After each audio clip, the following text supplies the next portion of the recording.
I was miserable in my life. I didn't like waking up. I ain't have no purpose. I ain't know what I was supposed to be doing. On October 8th, 1985, I walked in a comedy club for the first time, signed up for the following week. The following week, a girl took me down there. She said, "You got to go to comedy club. You're the funniest person I've ever met." I never even heard of comedy clubs. I'm 27. I walked in the comedy club. I signed up for the following week. I'm gonna sit here and learn. I knew I was funny. I just didn't know what to do with it. They had 10 acts go up. 9 of them went up. I didn't laugh at one joke. I was just sitting there just, man, I wish that was me. Man, they should have said this. Every joke they told, I knew the punchline before they said it, and I wrote a better punchline in my mind, what they should have said. It got to guy number 10, they called his name, he wasn't there. They said, well, he's not here, we're gonna go to next week's list. Steve Harvey, where are you? Long story short, I won amateur night that night. I won $50. It was a 45-minute drive to my house with this girl named Gladys. I cried 45 minutes. She said, "What you crying for? It ain't but $50. I said, no, you don't even understand. I was born tonight. I now know what I'm supposed to do. I went to work the next day, October 9th, and quit my job.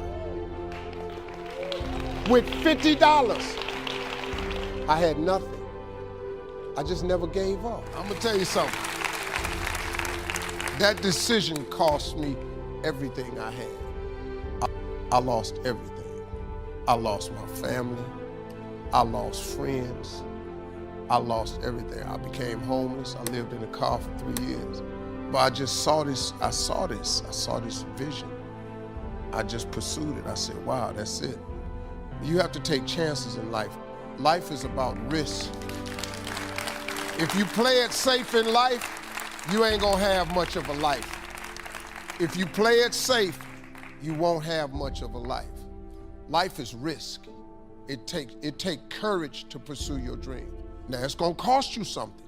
Most people are not willing to pay what it costs to go after your dream, because you're gonna have to hurt a little bit.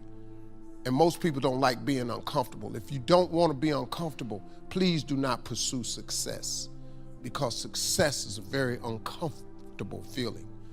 And I just learned to be comfortable being uncomfortable. Life is hard.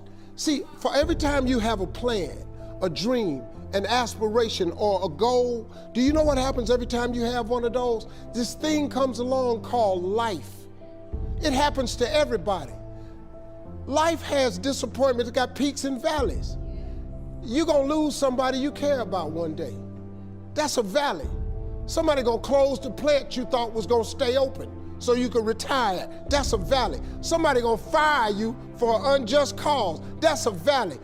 The people that got your credit card gonna sell their company, gonna sell their business to another credit card company. Your 18% go up to 26%. You don't even know why now. Your minimum didn't change because it's life.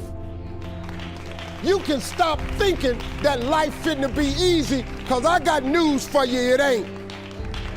That's a false hope to think you're gonna have a wonderfully carefree life. That's unthinkable. We all live in this bubble. What you gotta do, you gotta put more air in your bubble. You got to blow your bubble up. Expand yourself. Take yourself out your comfort zone. Do not live in your bubble. Put some more air in your bubble. If you stay in your comfort zone, that's where you will fail.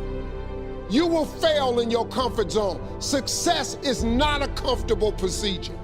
It is a very uncomfortable thing to attempt. So you gotta get comfortable being uncomfortable if you ever wanna be successful. Start putting some pressure on. Put some pressure on yourself. Get out here and get about it. Look, I'd love to sugarcoat this thing for you. I'd love to tell you, look, you can go out here and get rich, do a couple of things. That ain't happening. You gotta get real doggish. You gotta get downright funky if you wanna make it. Now, like I was telling you before, if you wanna be ordinary, you ain't even gotta listen to me. Just go on about your business. If you think ordinary's cool, ain't no problem. It's some really, really wonderful, ordinary people. But if you are sitting in this room and you have extraordinary aspirations, then you're gonna have to do extra. You put extra on top of ordinary and you come up with extraordinary. It's no other way. I'm sorry, but here's the fact. All of you have extraordinary capabilities, all of you. You have to decide if you are willing to do the things to put you in that category.